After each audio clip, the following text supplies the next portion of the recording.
여러분 반갑습니다. 설 명절은 모두 즐겁게 보내셨겠죠? 작년 7월 처음으로 관광진흥 확대 회의를 열어서 여러 가지 제도 개선 방안에 대해서 논의를 했었습니다. 그 후에 상당한 진척이 있었다고 들었습니다. 그런 노력들이 모여서 작년에 외래 관광객이 1,200만 명을 넘어섰고 또 관광 수입도 15조 원으로 역대 최고를 기록했습니다. 이것은 열심히 뛰어주신 관광산업 종사자 여러분의 노력이 있었기에 가능했다고 생각합니다. 관광 수입은, 관광산업은 부가가치가 매우 높고 또 국민들의 행복 지수를 높이는 데 있어서도 중요한 역할을 합니다. 오늘 회의를 통해서 좋은 개선 방안을 찾아서 새해에는 더 큰 성과를 거둘 수 있기를 기대하겠습니다. 어제까지 설 연휴였습니다. 생각을 해보니까 설은 한식부터 또 한복, 전통놀이, 차례 문화 등 우리의 전통 문화가 집약된 명절입니다. 이 같은 우리 문화를 전 세계인에게 알리고 또 우리 고유의 전통과 문화를 관광 자원으로 효과적으로 활용하면 좋겠다는 생각을 해보았습니다. 특히 중국은 음력 설인 춘절 휴가가 일주일이나 되고 또 이번 춘절 기간에는 중국인 관광객이 8만 명이나 될 많은 관광객이 한국을 찾을 것으로 예상을 하고 있습니다. 이들에게 우리 전통 문화를 이해하고 즐길 수 있는 기회를 준다면 재방문율도 더 높아지지 않을까 하는 기대도 하게 됩니다. 또 한류와 연계한 명절 축제 상품들을 만든다면 중국뿐만 아니라 동남아라든가 러시아, 중동, 세계 각지에서 더 많은 관광 수요를 만들어낼 수 있을 것으로 봅니다. 작년에 중국의 여유법이 시행된 이후에 고품격화를 추구하는 중국의 개별 관광객 비중이 크게 늘어나고 있습니다. 이런 관광시장의 변화에도 적극적으로 우리가 대처해 나가야 하겠습니다.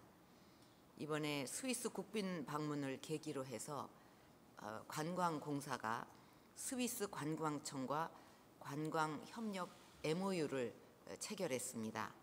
관광이 앞으로 더욱 발전할 수 있는 기회가 될 수 있다고 생각합니다. 국제 경쟁력 1위 국가인 스위스의 관광 정책을 잘 벤치마킹해서 선진 관광 도약의 발판으로 삼았으면 합니다. 우리가 앞으로 2017년에는 1,600만 명, 2020년에는 2천만 명이라는 외래 관광객 유치 목표를 세우고 있는데 이런 정책 목표를 달성하기 위해서는 국내 관광 활성화의 토대부터 다져야 하지 않을까 하는 생각을 합니다. 관광 선진국하고 비교를 해볼 때 우리나라는 상대적으로 국제 관광시장 의존도가 높은 편입니다. 해외여행은 크게 늘어나고 있는데도 국내 관광 총량은 큰 변화가 없는 상황입니다. 따라서 대체 휴일제나 근로자 휴가 지원 제도 등의 정책을 적극 추진해서 국내 여행 수요를 창출하고 매력적인 관광 콘텐츠와 프로그램 개발, 국내 관광주간 실시 등 적극적인 국내 관광 활성화 정책을 펼칠 필요가 있겠습니다. 특히 최근 수요가 늘고 있는 음식 관광이라든가 생태 관광, 농촌 관광 등 새로운 체험 관광을 중심으로 다양한 관광 자원을 지속적으로 개발하고 서비스 품질을 높여 나가기 위한 노력도 계속해야 하겠습니다. 이런 측면에서 국내 관광 활성화와 관광산업 경쟁력 제고를 위한 몇 가지 방향을 잘 검토해 주셨으면 합니다.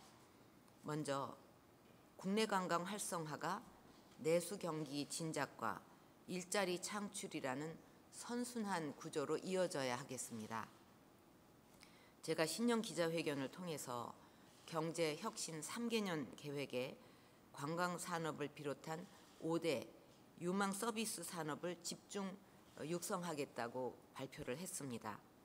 그러려면 무엇보다도 과감한 규제 개혁과 제도 개선이 이루어져야 하겠습니다. 국민의 국내 관광 연간 지출액 총액이 24조 원 정도인데 이로 인한 생산 유발 효과는 약 39조 원을 넘고 고용 유발 효과는 약 50만 명이라고 합니다. 따라서 국내 관광이 10%만 증가를 해도 큰 효과를 낼 수가 있습니다. 관광산업이야말로 간단한 발상의 전환으로 큰 부가가치를 창출할 수 있는 분야인 만큼 관성적으로 남아있는 불필요한 규제들을 꼼꼼하게 찾아내서 적극적으로 제거해 나가야 하겠습니다.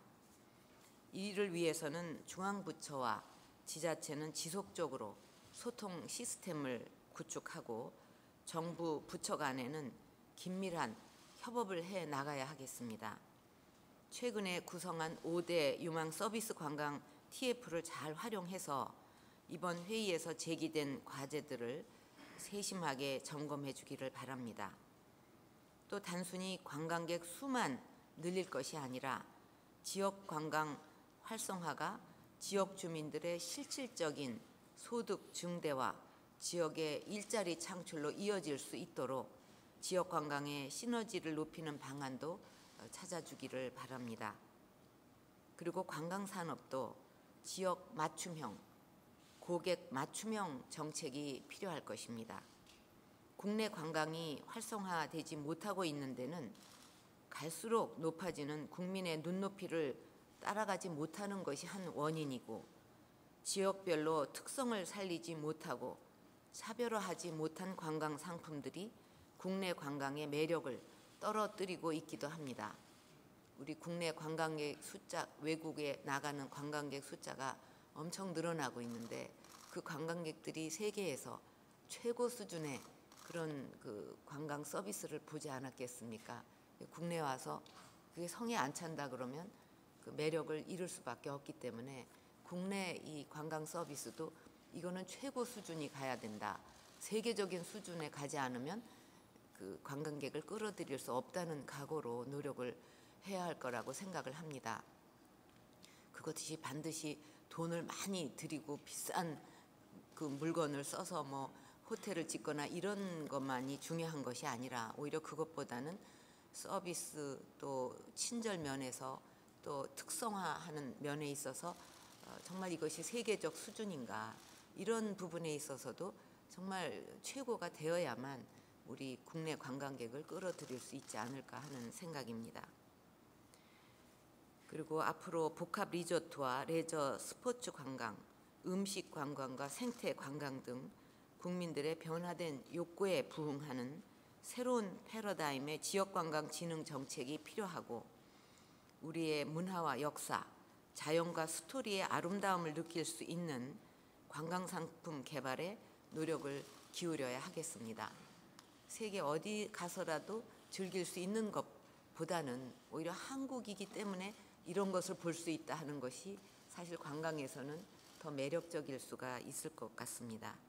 그런 측면에서 관광 두레와 같이 지역 주민이 참여해서 지역에 특화된 관광 상품을 개발하고 프로그램을 운영하는 관광 활성화 모델을 조기에 정착시킬 필요가 있겠습니다. 마지막으로 관광 산업을 이끌어갈 인적 자원의 양성과 활용에 정책 역량을 집중해 나가야 하겠습니다. 스위스 경우를 보면 대학 진학률이 30%도 되지 않습니다. 그런데도 인적 자원 경쟁률에서 세계 1위를 차지하고 있는 것은 완성도가 높은 직업훈련 제도가 잘 발달되어 있기 때문입니다. 이런 시스템을 우리 관광 전문 인력 양성 분야에서도 도입할 필요가 있을 것입니다. 예를 들어서 관광 특성화 고등학교를 비롯해서 고등학교에서 관광 산업을 공부하고 졸업한 학생들이 현장에서 바로 배치돼서 능력을 발휘할 수 있다면 청년 고용률도 높아지고 이런 분야는 청년들이 선호하는 직업 아니겠습니까? 또 관광 산업 현장의 인력 수급 불균형도 동시에 해결할 수 있을 것입니다. 관광 전문 인력 양성에 적합한 국가 직무 능력 표준을 개발하고 관광 특성화고와 전문대학의 학습 모듈을 우선 적용해서 우수한 전문 인력을 키워나가야 하겠습니다. 문화체육관광부는 보다 적극적으로 관광 전문 인력 양성 지원 방안을 구체적으로 찾아주기를 바랍니다. 또 현재 관광 인력 양성이 여러 기관과 단체에 분산이 되어 있습니다.